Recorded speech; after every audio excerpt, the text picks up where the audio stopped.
you might know of a big deer in the area that you're wanting to kill, but what is that feed tree doing? It's bringing in does, bringing in other deer, there's activity going on around there, so a deer may come in and check it out. So there's a lot that goes into it.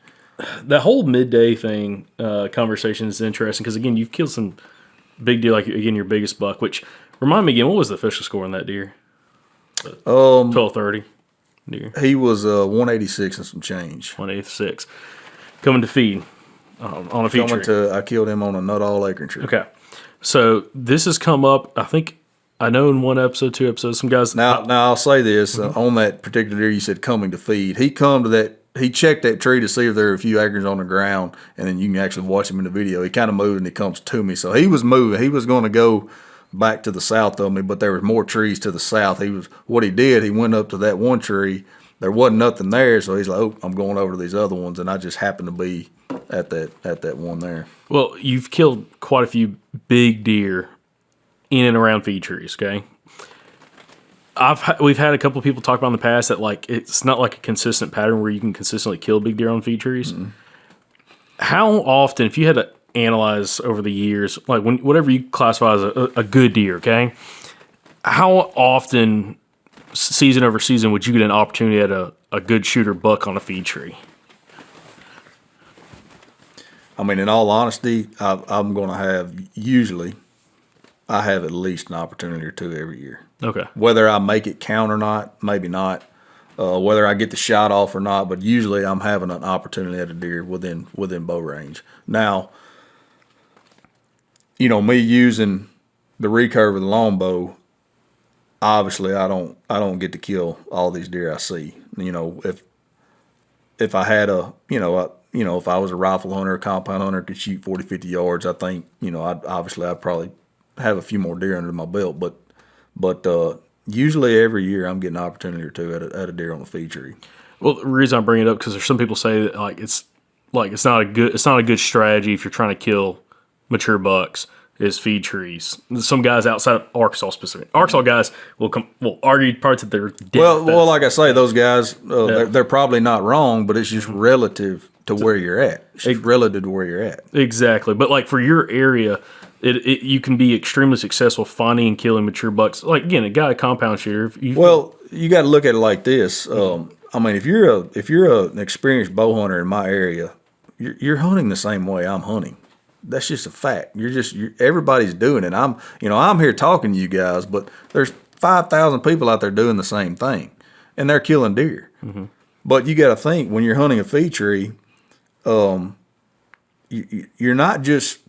You might know of a big deer in the area that you're wanting to kill, but what is that feed tree doing? It's bringing in does, bringing in other deer, there's activity going on around there, so a deer may come in and check it out. So there's a lot that goes into it. But, I'm not changing my hunting strategy up. It's worked for me in the past. So, hunting feed trees, it works. It works. Are you going to kill one every time? No. But it absolutely works. And I just want to bring it because, again, some people think it's not possible. But, again, you and a bunch of guys that we've interviewed specifically from Arkansas show that it is very possible to kill mature bucks consistently in and around feed trees. Mm-hmm. One last thing. What are you excited about? Anything new going on this year? Wait. I have one more question. I just totally cut you off. Oh, dang. One more question on the feed tree thing.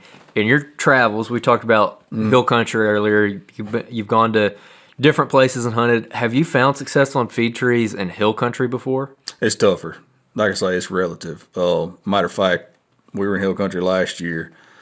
The deer I ended up killing last year was within 20 yards of some acorns, but he come through trailing a doe. So, depending on where you're at, like when I'm going to Kansas, I'm not looking for feed trees. And I got a Kansas tag this year. I'm not going out there looking for persimmons or acorns or water oaks or honey locusts, So like I say, guys, it's relative to where you're at on the whole feed tree thing.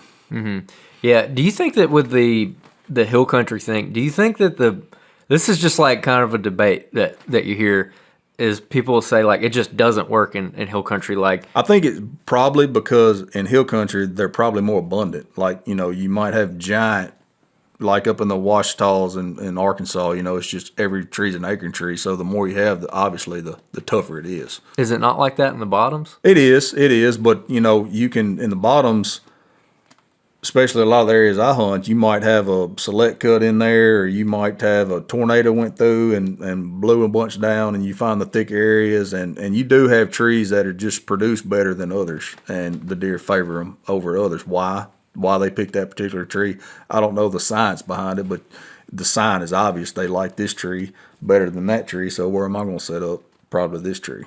Yeah, I always just wonder, like, because I've found some really tore up feed trees in hill country before. I'm like, it seems like it would work, but it just sucks having to eat every hill on that place trying to find one. Like, it's easier to walk on that flat ground and do 8 miles than it is in hill country. Yeah, obviously it's super. We're blessed where I'm from. It's flat as a pancake. I don't have to fight any hills. So, if you're walking, and I drove through North Alabama coming here yesterday. Yeah, if I had to walk 10 miles through there, yeah, it's going to be tough on you.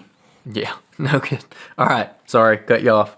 Get back to your question. I want to know, you were telling us before we get on podcast, so you drew Kansas, but you also drew another kind of coveted hunt that I'd love just to touch on real quick. Yeah. Because, again, I've never met someone who actually got to go hunt there. Yeah. So me and a buddy drew the McAlester ammunition hunt this year.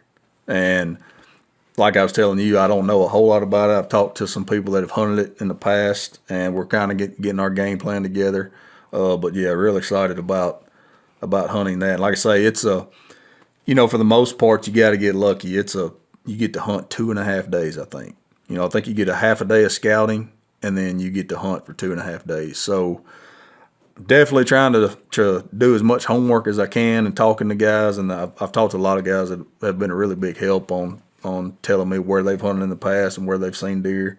But we kind of already have a plan together a little bit that may be a little bit outside the box, so we'll see how it goes down. But yeah, I'm pretty excited about that. Yeah, and see, you told us that before we got started, and it's funny because it just came up when we interviewed Dr. Steve Ditchkoff from Auburn University.